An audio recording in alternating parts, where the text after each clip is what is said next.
exclusivement en anglais. Donc on appelle ça des papers.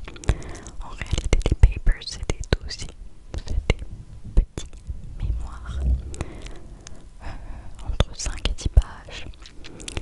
Et ce sont quand même des devoirs assez conséquents puisque ce sont des travaux de recherche. Et la recherche, ça prend beaucoup de temps. Pour vous donner un ordre d'idée,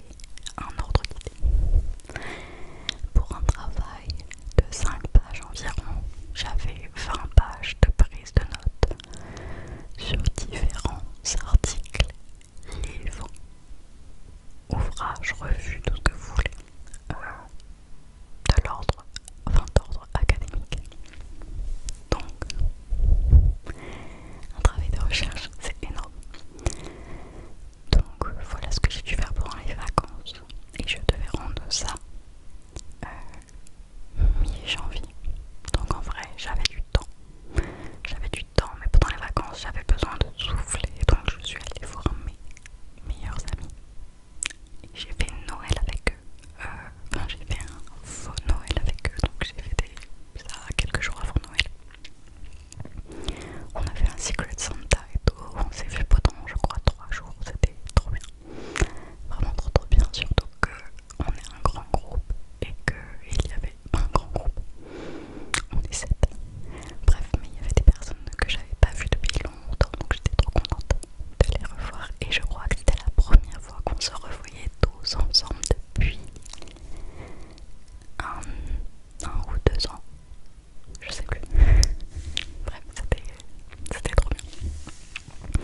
Puis après ça, j'ai été malade. Alors oui, vous allez me dire que je tombe souvent malade. Je suis au courant. Je suis au courant. C'est une de mes particularités. Voilà, c'est une des particularités de mon corps qui n'a vraiment pas de défense immunitaire. Et ne me dites pas quoi faire.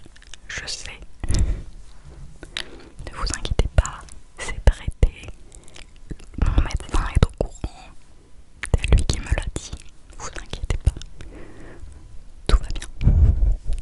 Mais ça fait que je suis très souvent malade et que au lieu de changer mes habitudes de vie, comme par exemple porter un masque lorsque je vois des personnes qui sont enrhumées, qui sont malades ou qui viennent de l'être, et ben je ne le fais pas. Je ne le fais pas parce que j'ai la flemme de changer mes habitudes de vie en me disant, parce que ça me donnerait trop l'image d'être quelqu'un de faible et quelqu'un de malade. Voilà, donc je ne le fais pas, je ne le ferai pas. Mais du coup, je suis souvent malade. Bref, faites pas comme moi, faites ce que je dis, pas ce que je fais. Protégez-vous. Voilà. Et protégez votre entourage. Et je parle pas du Covid, je parle de tout, hein, parce que pour le coup, là en décembre du coup j'ai eu un état grippal bien costaud. Enfin, je ne sais pas si c'était la grippe ou un état grippal, mais c'était sympa. Et je suis donc tombée malade le 23 décembre. J'avais un seum monumental. Bref, donc ça plus le fait que j'étais fatiguée et que je m'étais pas vraiment reposée en fait entre la fin de mes partiels et le moment où je suis arrivée pour voir mes copains, ça a fait que vraiment j'avais accumulé trop de, de fatigue, de stress,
j'ai dû faire le dernier point en moins de 24 heures. En moins de 24 heures, bref. Alors que le mien, j'avais dû mettre 20 heures à le faire. C'est pas grave, donc bref, donc tout ça pour vous dire que c'était vraiment beaucoup de stress. En plus là je m'aperçois actuellement parce que du coup aujourd'hui on est en train de préparer les plaidoiries orales qui auront lieu fin février, pendant les vacances de février. Voilà, à Paris. Et tous convoqués, non, tous ceux qui participent, enfin toutes les équipes qui participent en France sont convoquées à Paris pour faire les plaidoiries orales. Et donc là en fait on prépare ça et donc on reprend nos arguments en fait. Et je viens de m'apercevoir qu'il y a des arguments que j'ai mis dans cette dernière partie que j'ai donc fait à la va-vite en fait. Et j'ai fait tout ce que je pouvais pour que ce soit bien. Mais il y a un truc que j'ai oublié en fait, enfin dont je me suis pas aperçue. Et ce sur quoi repose pratiquement toute ma plaidoirie pour ce quatrième point. Ben, il y a un truc que j'avais pas vu et qui est faux. Bref, donc comment vous dire que je suis super déçue parce qu'en fait si on était qualifié là à Paris et on avait quand même des chances, hein, bah on serait allé à Washington pour faire les finales contre les gens des autres pays et on aurait représenté la France, donc très stylé.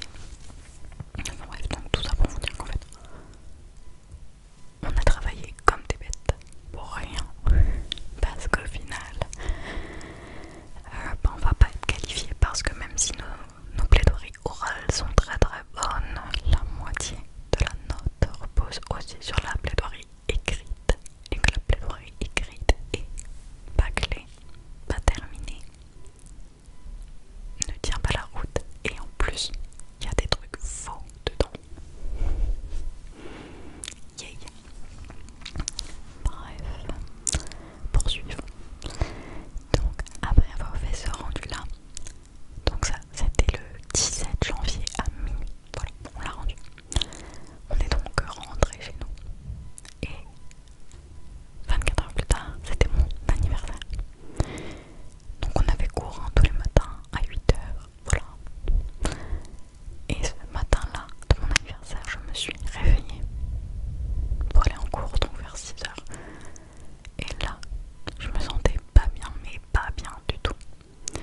Je me suis dit c'est pas grave, on se prépare quand même, machin.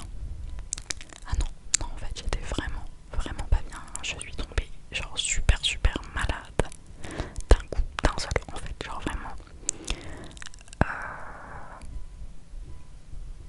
Bon, ça c'est la petite morale de la vidéo. Ménagez votre corps. Ne tirez pas sur la corde, n'allez pas au-delà de vos limites physiques. Ne vous mettez pas trop la pression parce que à un moment donné votre corps il pourra juste plus avancer. Et le dicton qui dit qui veut aller loin ménage sa monture est extrêmement important. Pour pouvoir aller loin, il faut faire attention aux signaux que vous envoie votre corps. Okay. Et bah moi normalement je le sais. Je l'ai appris à mes dépens en prépa. Et malheureusement j'ai l'impression que ça ne m'a pas servi de leçon puisque je suis encore une fois allée trop loin. Et là le taux de stress et le taux de fatigue était trop important et mon corps il a juste mis complètement craqué. Donc ce matin là je suis retournée me coucher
exemple, je sais pas, je vous donne un exemple.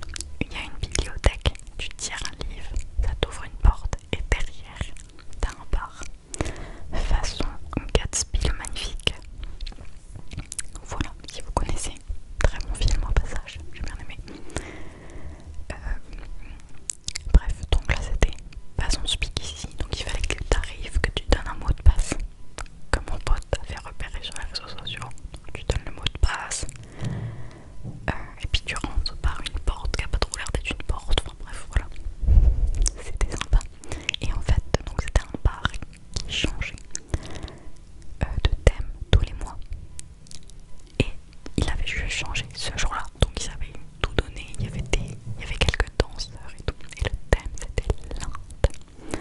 Donc voilà, donc il y avait des musiques un peu façon reggaeton comme ils écoutent beaucoup en Espagne, et des musiques de style Bollywood, indienne, etc. Avec des danseurs, avec des tenues indiennes, enfin voilà. Alors c'était incroyable, une des meilleures soirées de ma vie, je vous jure, trop bien. En plus bah, c'était le premier soir, donc vraiment c'était top. Donc on a beaucoup dansé,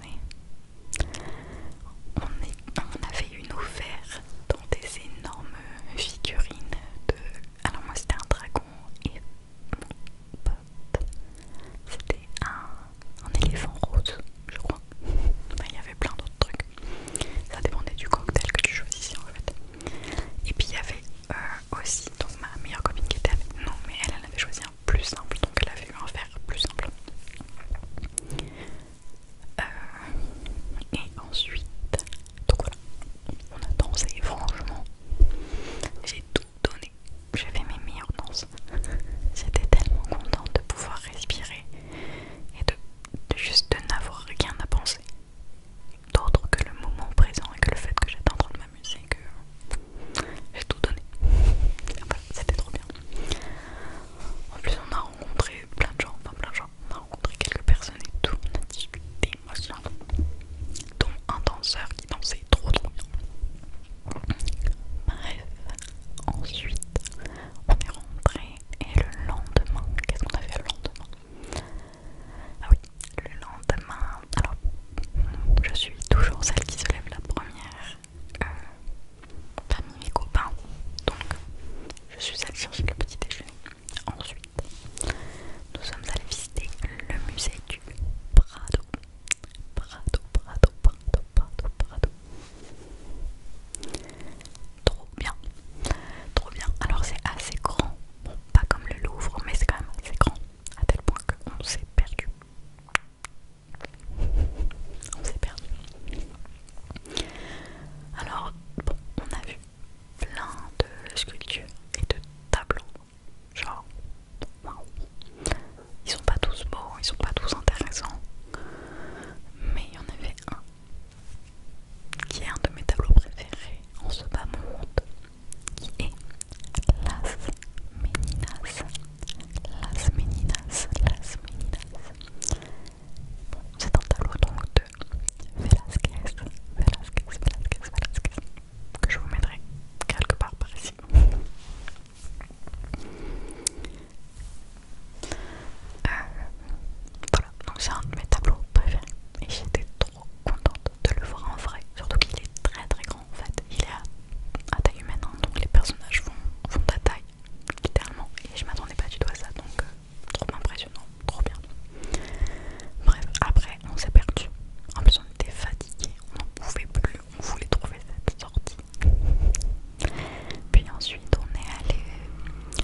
je voulais absolument retourner dans un petit magasin qu'on nous avait conseillé pour acheter du turrón pour mes colocs et moi. Du turrón, c'est donc du nougat espagnol. Enfin, espagnol, il y en a aussi dans le sud de la France. C'est trop bon. Et en y allant, on a croisé dans une petite rue un peu sombre une chocolateria. Une chocolateria. Une chocolaterie. Parce qu'en fait, dans les chocolateries, ils vendent du chocolat fondu dans lequel en fait tu trempes des churros. Des churros. Et c'est genre un goûter traditionnel espagnol. Et on s'est dit, elle a l'air grave typique, grave artisanale et tout. On va acheter les torrents puis on revient ici. Et en fait on avait raison parce que c'est la meilleure chocolaterie des Madrid. Mais du coup on a dû faire la queue. On n'avait pas vu qu'il y avait la queue, mais il y avait la queue. Et encore quand on est reparti, on a fait encore plus de queue. Bref, donc on a fait un peu la queue et puis on a mangé là-bas. C'était trop bon. C'était trop bon. Et trop sympa de manger des churros avec du chocolat comme ça. En plus moi j'adore les churros. Bref, ensuite le soir, le soir on était un peu fatigué. Du coup on est juste resté à l'appartement, papoter et tout. C'était grave sympa. Et ensuite le dimanche c'était donc notre dernier jour. Qu'est-ce qu'on a fait? Ah oui, la veille on est allé manger dans un très bon café. Et on s'était dit qu'on allait revenir du coup pour prendre un brunch, mais du coup ça c'est plus tard. Donc le dimanche, qu'est-ce qu'on a fait? Ah oui, on allait faire un marché, on en avait deux. On a fait une sorte de marché aux puces qui est énorme, très très connu à Madrid, mais il y avait du coup énormément de monde. Et après on a fait un marché fermé en fait, un marché couvert. Je me souviens plus comment il s'appelle. Bon bref, très sympa. En plus dans le deuxième marché couvert c'était des formes de...